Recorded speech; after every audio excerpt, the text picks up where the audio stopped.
এরপর অন্তরার ফালতু কাজে ইরফানের অন্তরার উপর ভীষণ ক্ষিপ্ত হয়। অন্তরার সাথে ইরফানের ভাই বোনের সম্পর্কের সূচনাতেই সমাপ্ত হয়েছে, কিন্তু সে শুদ্ধ ফায়াজ ইরফান এদের রিলেশন অন্যরকম। ইরফান নিজেকে শান্ত করে গম্ভীর গলায় বলে, তুই বিয়ে করবি? নাসিম বিস্ময় দৃষ্টিতে তাকায় ইরফানের দিকে। ইরফান এগিয়ে এসে বলে, অ্যাজ সুন অ্যাজ পসিবল তোর বিয়ে হবে। নাসিম ঢোক গিলে বলে, আমি বিয়ে করব না ইরফান, তুই আমার লাইফে ইন্টারফেয়ার করিস না। অ্যাটলিস্ট এই টপিক নিয়ে তো নয়। আমি বুঝেছি আমাদের ফ্রেন্ডশিপের সমাপ্তি এখানেই, তুই ভুলে যা আমাকে।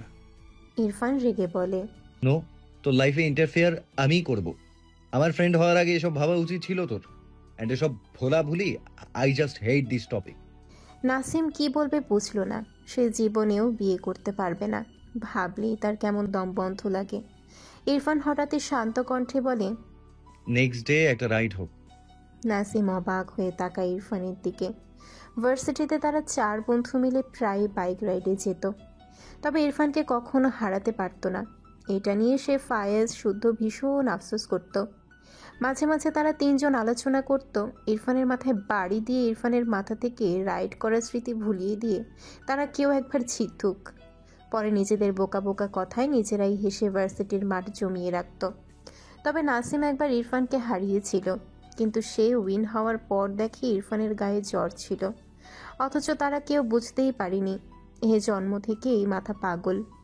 এরপর ইরফান হঠাৎই বিজনেসে ফোকাস করায় বাইকের প্রতি যে ঝোঁক ছিল এটা থেকে একদমই সরে এসেছে।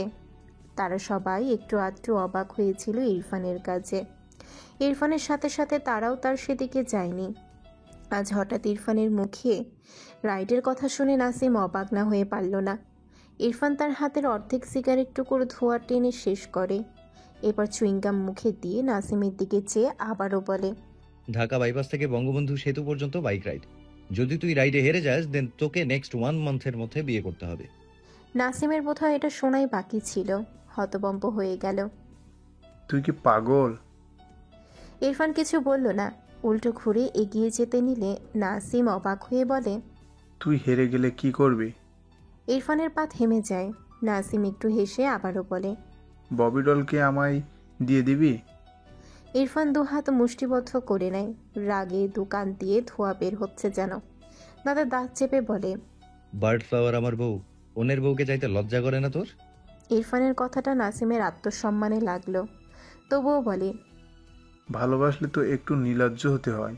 ইরফান উল্টো ঘুরে নাসিমের দিকে তাকায়, মুখ গোল করে চিবানো চুইংগাম ফেলে দিয়ে খুব স্বাভাবিকভাবে বলে, কখনো যদি বার্ড ফ্লাওয়ারের মনে ভুল করে অন্য কেউ স্থান পায়, সেদিনই এই দুনিয়ায় ওর শেষ দিন হবে।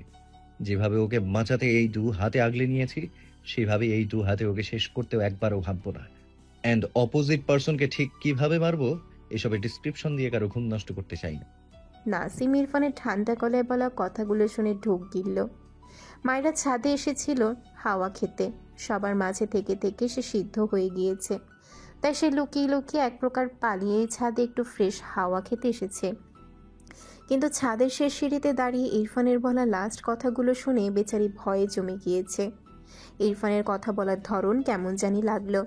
ইরফান আবারও বলে, নেক্সট ডে চলে আসিস অ্যান্ড বিয়ের প্রিপারেশন নে। নাসিমের চোখ জোড়া ঝাপসা হয়, কিছু বলল না। সে দ্রুত পায়ে এগিয়ে এসে ইরফানের পাশে কাটিয়ে ছাদ থেকে নেমে যায়। মাইরা দাঁড়িয়েছে, বুঝেছে বোধ হয়, তবে মাইরার দিকে একবারও তাকায়নি। পাশের সিঁড়িতে গিয়ে শার্টের হাত দিয়ে একবার চোখ মুছে নিয়ে পায়ের গতি বাড়ায়। ইরফান উল্টো ঘুরলে মাইরাকে দেখে ভীষণ অবাক হয়, রাগও হয় খানিক। এগিয়ে এসে ধমকে বলে, এখানে কি করছো তুমি? মাইরা ভয় পায়, ঝাঁকি দিয়ে ওঠে। ইরফানের দিকে চেয়ে থেমে থেমে বলে, আপনি আমাকে মেরে ফেলবেন? ইরফান শীতল দৃষ্টিতে তাকায় মাইরার দিকে। আরেকটু এগিয়ে এসে মাইরাকে দুহাতে আগলে নিয়ে ছাদের মেঝেতে দাঁড় করায়। মাইরা মাথা নিচু করে নেয়। ইরফান আলতো হাতে মাইরার হিজাব খুলে আলগা করে দেয়। এরপর মাইরাকে দুহাতে জড়িয়ে গলায় মুখ গুজে দুটো চুমু আঁকে। মাইরা ঢোক গিলে। ইরফান মুখ তুলে মাইরার পানে তাকিয়ে বলে, অন্য কাউকে নিয়ে ভাবলে তুমি বেঁচে থাকার রাইটস হারাবে। মাইরা চোখের পলক ফেলে ইরফানের দিকে চেয়ে থাকে, মৃদুস্বরে বলে, আপনি মারবেন তো? আপনি মারলে আমি মরতে রাজি। ইরফান অদ্ভুত চোখে তাকায় মায়রার পানে, অবাক হয়ে বলে। হোয়াট? মায়রা কোমরে হাত দিয়ে বলে। ও মা, আমাকে মেরে আপনি আরেকজনকে বিয়ে করে তার সাথে ফষ্টি নষ্টি করবেন? এত সহজ নাকি? এসব ভেবে থাকলে ভুলে যান। জানেন না বাঙালি বউরা তার স্বামীদের নিয়ে খুব পজেসিভ হয়? ইরফান মায়রার কথা শুনে নিঃশব্দে হাসল। দু হাতের আঁচলায় মায়রার মুখ নিয়ে মৃদুস্বরে বলে। জাস্ট আমাকে নিয়ে ভাববে, তাহলে তোমার হাতে চাঁদও এনে দেব। মায়রা চোখ ছোট ছোট করে বলে। আমি আপনাকে নিয়েই ভাবি, চাঁদটা কবে এনে দেবেন? আমার কিন্তু আসল চাঁদই চাই। ইরফান থতমত খেয়ে তাকায়। কথাটা দ্বারা সে একটাই জিনিস বোঝালো, আর এই স্টুপিড কি বলছে। বিরক্তি কণ্ঠে বলে। স্টুপিড গার্ল, ভালো হবে না তুমি। মায়রা মুখ বাঁকিয়ে বলে। নিজে যে মিথ্যা মিথ্যা ডায়লগ দিচ্ছেন সে বেলায় কিছু না, আমি চাইলেই দোষ। ইরফান কিছু বলল না। সে ভুলে কেন যায় সে একটা বাদরকে বিয়ে করেছে? এসব ভাবনা রেখে মায়রা ঠোঁট জোড়া আঁকড়ে ধরে, মায়রাকে নিজের দিকে টেনে নেয়। ধীরে ধীরে মায়রার শাড়ি এলোমেলো করতে ব্যস্ত হয়। মায়রা ছটফটিয়ে ধাক্কা দেয় ইরফানকে। ফলস্বরূপ মায়রা নিজেই দুপা পিছিয়ে যায়। ইরফান প্রচণ্ড বিরক্ত চোখে মায়রার দিকে তাকায়। ইরফান এগোতে নিলে মায়রা তার হিজাব হাতে নিয়ে কোনো রকমে দৌড়ে সিঁড়ি বেয়ে নামতে থাকে। পিছু ফিরে রেগে বলে। অসভ্য লোক একটা। আপনার ঘর আমি বেচে দিব। ঘর তো কোনো কাজেই লাগে না আপনার। ইরফান বিরক্ত চোখে মায়রাকে দেখল। ঘড়িতে রাত 12টার ঘরে ছাড়িয়েছে। ইরফান ঘরে প্রবেশ করে দরজা আটকে বেডের দিকে তাকালে দেখল বিভিন্ন ধরনের ফুল দিয়ে বেড সাজানো। এগিয়ে গিয়ে দেখল বেডের মাঝখানে বার্ড ফ্লাওয়ারের দিকে একদম বার্ড ফ্লাওয়ারের আকৃতি করে সাজানো। এটা ইরফান নিজেই করেছে তার পেইন্টিং রুমের ব্যালকনিতে লাগানো বার্ড ফ্লাওয়ারের গাছ থেকে। কল্পনায় সে মায়রাকে দেখতে পায় এই বার্ড ফ্লাওয়ারগুলোকে দেখলে। ঘরের চারিপাশে চোখ বুলিয়ে মায়রাকে না দেখে ভ্রু কুঁচকাল। পেইন্টিং রুমের লাইট জ্বালানো দেখে সেদিকে এগিয়ে যায়। দরজা ঠেলে পুরোটা খুলে ভেতরে প্রবেশ করলে দেখল মায়রা দোলনায় ঘুমিয়ে গিয়েছে। মায়রার দিকে চেয়ে ধীরে ধীরে মায়রার সামনে এসে দাঁড়ালো। সে সকালের সাজ এখনও আছে। আবারও সেজেছে নাকি? একটুও নষ্ট হয়নি। বাম কাত হয়ে শান্তি হয়ে ঘুমিয়ে আছে, দু হাতে কিছু একটা আঁকড়ে ধরে বুকে জড়ানো। ইরফান এক পা বাইরে রেখে দোলনার ভেতর মায়রার পাশে বসল। হাত বাইরে মায়রার জড়িয়ে রাখা জিনিসটি আলতো করে ছাড়িয়ে নিয়ে চোখ বুলিয়ে দেখল তার আর মায়রার পিক, যেখানে ইরফান হাঁটু মুড়ে বসে মায়রার শাড়ির কুচি ঠিক করে দিচ্ছে। ইরফানের মুখে হাসি ফুটে ওঠে। মায়রার ছাদ থেকে এসে এটা এঁকেছে বুঝল। তার মতো নিখুঁত না হলেও সুন্দর হয়েছে। তবে ইরফানের কাছে মায়রার আঁকা এই পিকটি তার সব নিখুঁত আঁকা পিকের চেয়ে ভীষণ ভালো লাগলো। হাতের পিকটি টেবিলের উপরে রেখে দু হাতে মায়রাকে উঠিয়ে তার বুকে জড়িয়ে নিল। বা হাতে মায়রাকে জড়িয়ে রেখে ডান হাতে ধীরে ধীরে মায়রা সব গহনা খুলে দেয়। নাকের নথ খুলতে গিয়ে মায়রা একটু ব্যথা পেয়ে ঘুমের ঘোরে মৃদু আর্তনাদ করে উঠলে ইরফান দ্রুত ছেড়ে দেয়। নাকের পিঠে আলতো চুমু খেয়ে মৃদুস্বরে বলে, সরি। এরপর ইরফান আবারও খুবই ধীরে ধীরে নথটি খুলে রেখে দেয়। মায়রার ঘুম হালকা হয়েছে। পিটপিট করে চোখ মেলে তার সামনে ইরফানকে দেখে দ্রুত সোজা হয়ে বসে। ঘুমো ঘুমো চোখে ইরফানের দিকে তাকায়। তাকে সবাই বলেছিল ইরফানের জন্য অপেক্ষা করতে, সেও অপেক্ষা করছিল, কিন্তু কখন ঘুমিয়েছে বুঝতেই পারেনি। নিজের কাজে নিজেই বিরক্ত হলো। দু হাতে চোখ ডলে ইরফানের দিকে চেয়ে ঘুম জড়ানো কণ্ঠে বলে, সরি, আমি ভুল করে ঘুমিয়ে গিয়েছিলাম। ইরফান বিমোহিত দৃষ্টিতে মায়রার দিকে চেয়ে আছে। মাঝারি চওড়া কপাল, ঘুমো ঘুমো চোখ দুটো তবুও কি স্বচ্ছ। পাতলা ও ঘন পাপড়ি বারবার উঠানামা করছে। নাকের রেখা সোজা, কোমল ঠোঁট দুটি হালকা বাঁকানো। ইরফান নিখুঁতভাবে মায়রাকে অবলোকন করে। তার চোখে মুখে ঘোর লেগে যায় তার এই বাচ্চা বউকে দেখলে। ঘুমানোর কারণে মায়রার চোখ মুখ হালকা ফোলা ফোলা। ইরফানের দৃষ্টিতে মুগ্ধতার রেশ বাড়তেই থাকে। ইরফান ঢোক গিলে মৃদুস্বরে ডাকে, বউ। মায়রা কেঁপে ওঠে। কিভাবে যেন ডাকলো ইরফান। ইরফানের দৃষ্টিতে দৃষ্টি মিললে মায়রা তার লাজুক চোখ জোড়া নামিয়ে নেয়। ইরফান মায়রাকে টেনে তার কোলে বসালো। মায়রা জিভ দিয়ে ঠোঁট ভেজায়। ইরফান ডান হাতে মায়রার কাঁধের আঁচলে আটকানো সেফটি পিন খুলতে নেয়। মায়রা এলোমেলো দৃষ্টি ফেলে ঢোক গিলে। ইরফান হাতের সেফটি পিন খুলে ছুঁড়ে ফেলে। এরপর হুট করে মায়রার কাঁধ থেকে আঁচল ফেলে দিলে মায়রা দ্রুত ইরফানকে জড়িয়ে ধরে। চোখ মুখ খিচে কাঁপা কাঁপা কণ্ঠে বলে, কি কি কি করছেন? ইরফান দু হাতে মায়রাকে জড়িয়ে নেয়, কানের পিঠে শব্দ করে চুমু এঁকে ঘোরের মাঝে উত্তর দেয়। আদর করবো বউ। ইরফান মায়রাকে তার থেকে ছাড়িয়ে নিতে চাইলে মায়রা ছাড়ে না, আরও শক্ত করে ইরফানকে জড়িয়ে ধরে। ইরফান নিঃশব্দে হাসল, বা হাতে মায়রার চুলগুলো সরিয়ে মৃদুস্বরে বলে, তোমার লজ্জা ভাঙে না কেন বার্ডফ্লাওয়ার? মায়রা আলো লজ্জা পায়, এই লোকটা তাকে এভাবেই মেরেই ফেলবে একদিন। ইরফান মৃদুস্বরে বলে, তোমার আর্ট ভীষণ বাজে হয়েছে। কথাটা শুনতেই মায়রা তড়াক করে চোখ মেলে তাকায়, সাথে সাথে ইরফানকে ছেড়ে অদ্ভুতভাবে ইরফানের দিকে তাকায়। সে কত শখ করে ইরফানের জন্য আঁকলো বসে বসে, আর লোকটা কিভাবে বলে দিল বাজে হয়েছে। ইরফান তীক্ষ্ণ চোখে মায়রার দিকে চেয়ে আছে। মায়রা চোখ জোড়ায় জমা পানির কণা চোখ এড়ায় না ইরফানের, তবে কিছু বলল না। মায়রা শাড়ির আঁচল টেনে ঠিক করে ইরফানের দিকে আর চোখে তাকালো। এরপর দোলনার ভেতর থেকে নামতে গেলে ইরফান মায়রাকে টেনে ধরে। মায়রা হাত মোছড়ামুছড়ি করে ছাড়াতে চায়। ইরফান টেনে এনে মায়রাকে তার কোলে বসায়, বা হাতে মায়রার পেট শক্ত করে চেপে ধরে। মায়রা একটা কথাও বলল না। দু হাতে ইরফানের হাত সরাতে চাইলে ইরফান পেছন থেকে মায়রার গলায় মুখ গুজে দেয়। এলোমেলো চুমু আঁকে, বা হাত শাড়ি ভেদ করে উন্মুক্ত পেটে রাখে। হাতের বিচরণ এলোমেলো করে।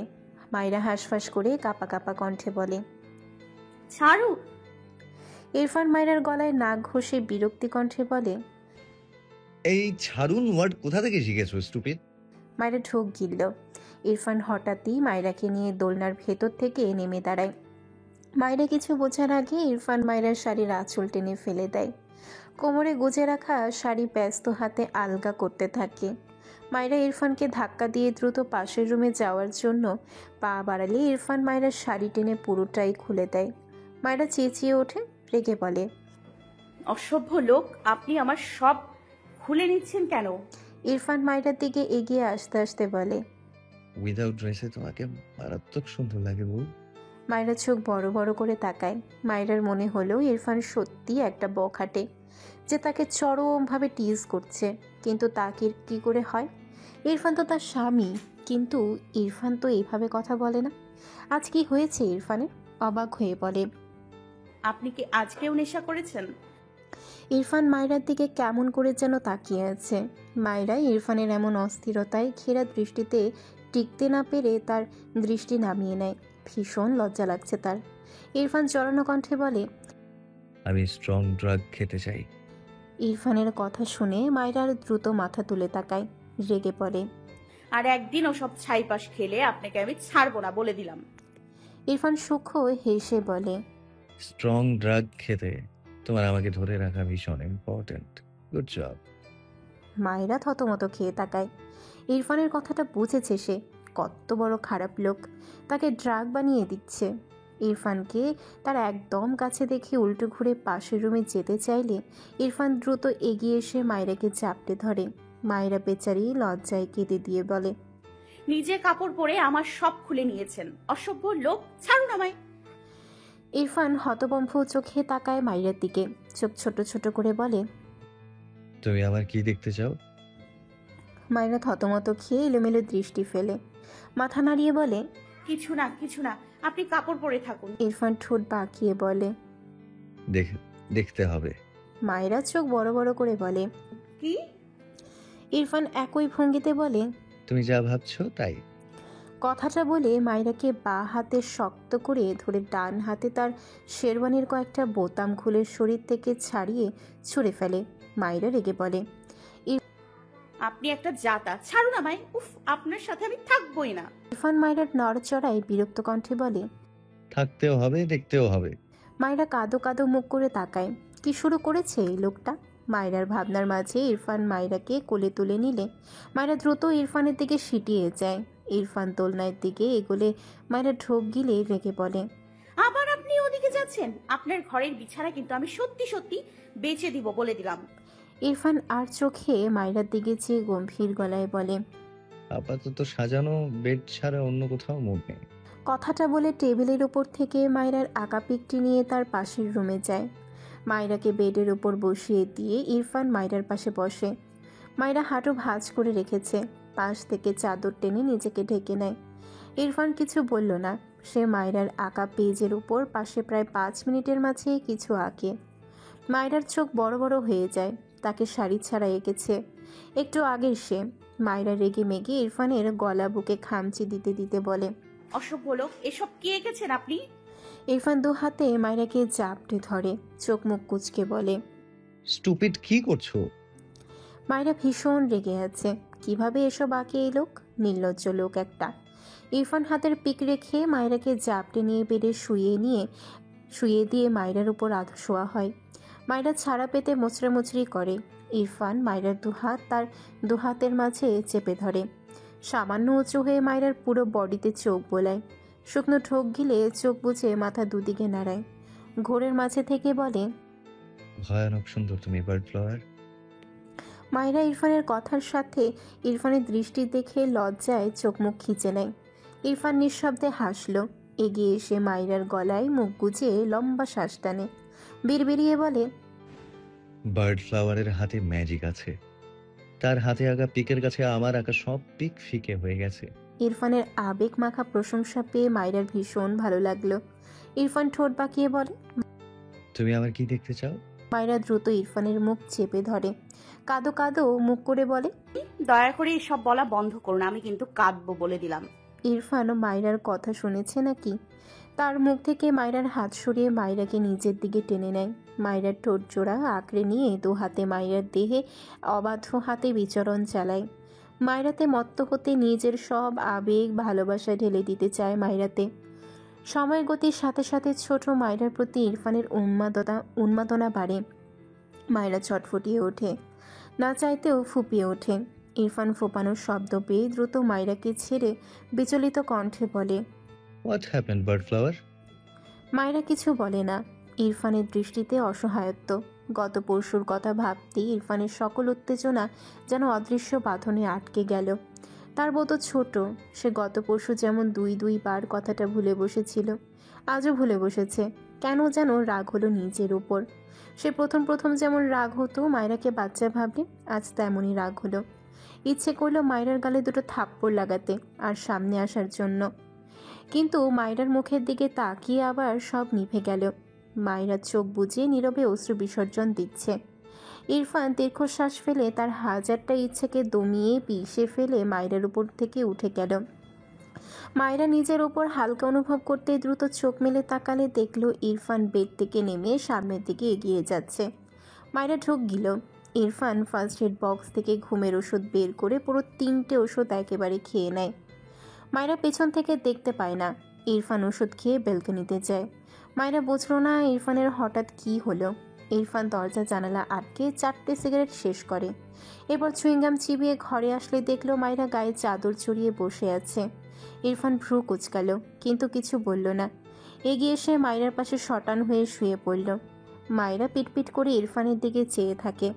ইরফান কি তার উপর রেগে আছে? নিজের জড়তা কাটিয়ে ইরফানের বাহুতে হাত রেখে মিনমিন করে বলে, আপনি কি আমার উপর রাগ?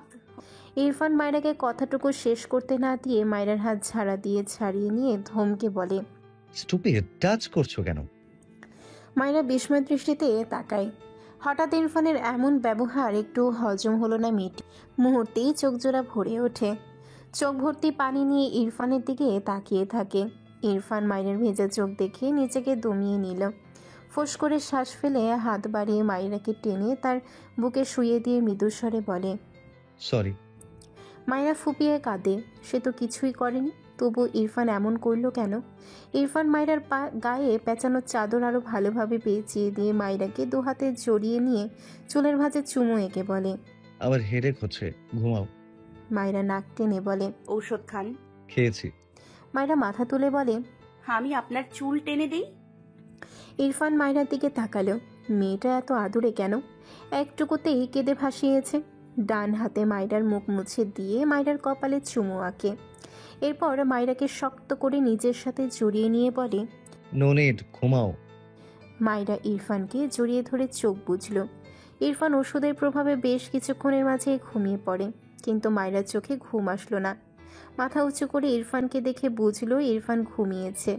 মায়রা ইরফানের মুখে হাত বুলিয়ে দেয়। ইরফানের ব্যবহারে ভীষণ অবাক হয়েছে মায়রা। পুরো ব্যাপারটা তার মাথার উপর দিয়ে গিয়েছে। আবার ইরফান এত দ্রুত ঘুমানোয় অবাক হয়। অনেক বেশি মাথা ব্যথা করছিল কি? প্রশ্নটি মাথায় আসতেই মায়রা উঠে বসে। বাঁ হাতে ইরফানের মাথায় চুল আলতো করে টেনে দিতে থাকে। ওভাবে বসে থাকতে থাকতে এক পর্যায়ে ইরফানের কপালে গাল ঠেকিয়ে মায়রাও ঘুমিয়ে যায়। শুদ্ধ অসহায় মুখ করে বসে আছে। ফারা শুদ্ধর ঘরের এক কোণায় বসে ফুপিয়ে কাঁদছে। কিছুক্ষণ পর ত্রিনা বেগম শুদ্ধর ঘরে এসে বলে। কথাটা শোনার সাথে সাথে শুদ্ধ শব্দ করে বলে ওঠে, কি? ত্রিনা বেগম ভ্রু কুঁচকে তাকায়। ফারা কাঁদছে বাবা মায়ের জন্য। সে থাকলে মেয়েটার একটু ভালো লাগবে। মেয়েটা তো খুব বড় নয়। তাছাড়া ত্রিনা বেগমের ভীষণ মায়া লাগে মেয়েদের দেখলে। তার একটা মেয়ের খুব শখ ছিল। এজন্যেই যে কোনো মেয়েকেই যেন অন্তর দিয়ে ভালোবেসে ফেলে। মায়রার ক্ষেত্রেও এমন হতো। আর সেখানে ফারা তার ছেলের বউ।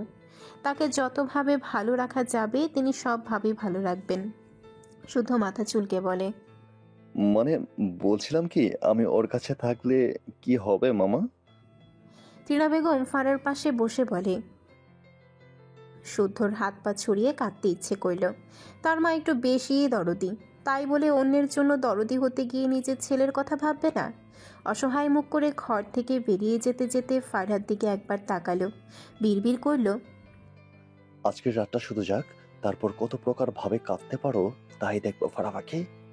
এরপর ঘর থেকে বেরিয়ে যায়।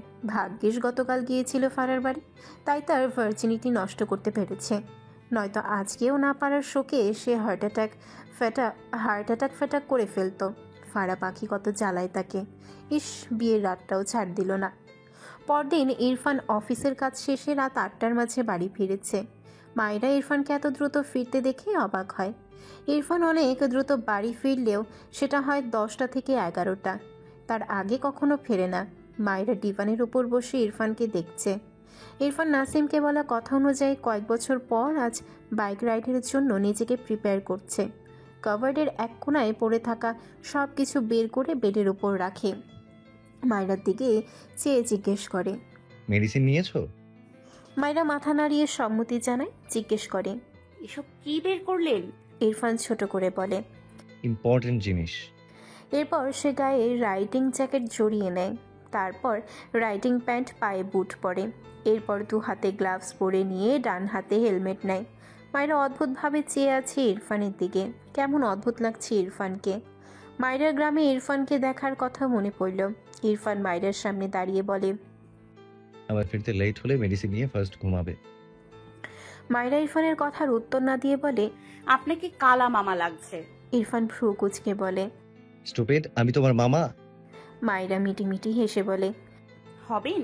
ইরফান চোখ পাকিয়ে তাকায়। মায়েরা মুখ বাঁকায়। ইরফান বাইরে যেতে যেতে বলে, ফিরে এসে বোঝাবো আমি তোমার কি বাহাদুর কোথাকার। মায়েরা মুখ ভেঙায়। নাসিম বেশ কিছুক্ষণ ভেবে ভেবে থেমে থেমে একটি কাগজে কিছু লিখল। এরপর কাগজটি 4 ভাঁজ করে তার পকেটে রেখে দেয়। রাইডে যাওয়ার জন্য আগেই রেডি হয়েছে। এখন জাস্ট 2 হাতে গ্লাভস পরে নিল। সে মূলত জিততে যাচ্ছে না, যা হেরে গিয়ে বিয়ে করবে এজন্যও যাচ্ছে। আসলে অনেক দিন পর ইরফানের থেকে এমন অফার পেয়ে ইরফানের সাথে একটু সঙ্গ দিতে যাচ্ছে। আর কখনো দেখা হবে না হয়তো। দীর্ঘশ্বাস ফেলে হেলমেট নিয়ে তার ঘর থেকে বেরোলে দেখল তার মা ডাইনিংয়ে মন খারাপ করে বসে আছে। প্রায় বছর 5 আগে তার বাবা মারা যায়। সে আর তার মা এ বাড়িতে থাকে। হঠাৎ দেশ ছেড়ে যাওয়ার সিদ্ধান্ত জানানোয় তার মায়ের মন খারাপ। তিনি কি করে থাকবেন ওখানে গিয়ে, এই নিয়ে নাসিমের সাথেও ঠিক করে কথা বলছে না। নাসিম মৃদু হাসল।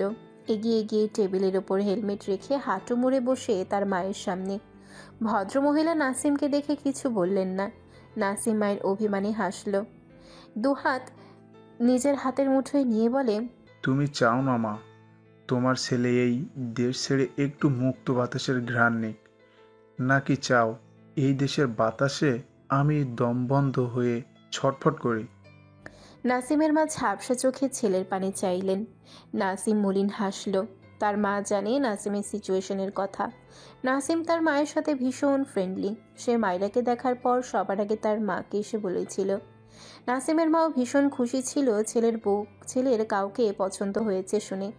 তিনি মেয়ের বাড়ি যেতে চাইলে নাসিম বলেছিল মেয়েটি অনেক ছোট, আর একটু বড় হোক।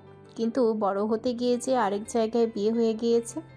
ভদ্রমহিলা জানে নাসিম যে মেয়েকে বিয়ে করতে চেয়েছিল, মেয়েটার অন্য একজনের সাথে বিয়ে হয়ে গিয়েছে। কিন্তু মজার ব্যাপার হলো মেয়েটি যে মায়রা এটা তিনি জানেন না।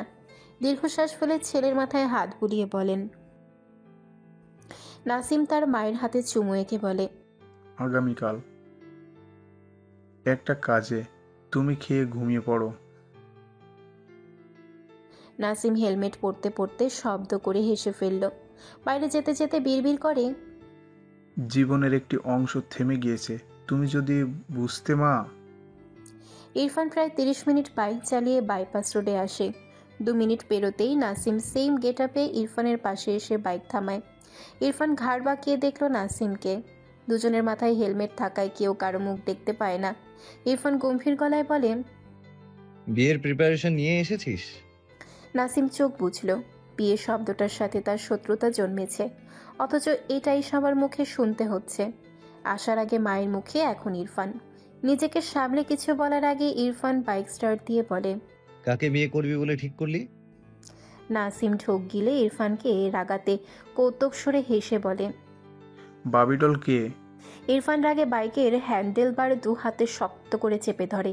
সামনে দৃষ্টি নিবদ্ধ রেখে শক্ত গলায় বলে, তোর জন্য কঠিন মৃত্যু অপেক্ষা করছে। নাসিম মলিন হেসে বলে, বাবিডলের জন্য জীবন দিতে পারা তো ভাগ্যের ব্যাপার, যদি বেশি কঠিন মৃত্যু হবে তত ওকে ফেল। নাসিম থেমে গেল। নাসিমের ওইটুকু কথা শুনেই যেন ইরফানের কাটা ঘায়ে নুনের ছিটার ন্যায় শরীর জ্বলে উঠল।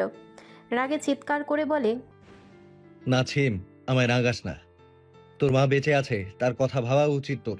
বারবার সাপের লেজে পা দিয়ে তোর মাকে সন্তান হারা করিস না। নাসিম হাসলো ইরফানের কথায়। ইরফানকে আর রাগালো না। তার ভীষণ আত্মসম্মানে লাগে মাইরাকে বারবিটল নামে ডাকতেও, কারণ সে তার বন্ধুর বউ। সেখানে এসব কথা বলা ভীষণ অস্বস্তিকর। এসব ভাবনা রেখে নাসিম হেসে বলে, তোর ডায়লগগুলো অনেক জোশ হয় ভাই। ইরফান ততক্ষণে বাইক স্টার্ট দিয়েছে। নাসিম নিজেও বাইক স্টার্ট দেয়। দাঁড়িয়ে থাকা বাতাস ফুঁড়ে তারা ছুটে চলে। মাঝে মাঝে রাস্তাটি সাপের মতো বাঁক নেয়, একবার ডানে তো একবার বামে। ইরফান নাসিম পাশাপাশি এখন। রাস্তার মাঝে মাঝে রোড লাইট, আবার কোথাও অন্ধকারে ঢাকা। ইরফান হ্যান্ডেল বাড়ি দৃঢ়ভাবে হাত রাখে। হেলমেটের ভেতর থেকে উকি দেয় ইরফানের আত্মবিশ্বাসী চোখ জোড়া। ইরফান হঠাৎ পূর্ণ উদ্যমে হ্যাজার্ড লাইট সুইচ অন করে থ্রটল তথা গ্রিপ ঘুরিয়ে ওভাবেই বেশ কিছুক্ষণ চেপে ধরল।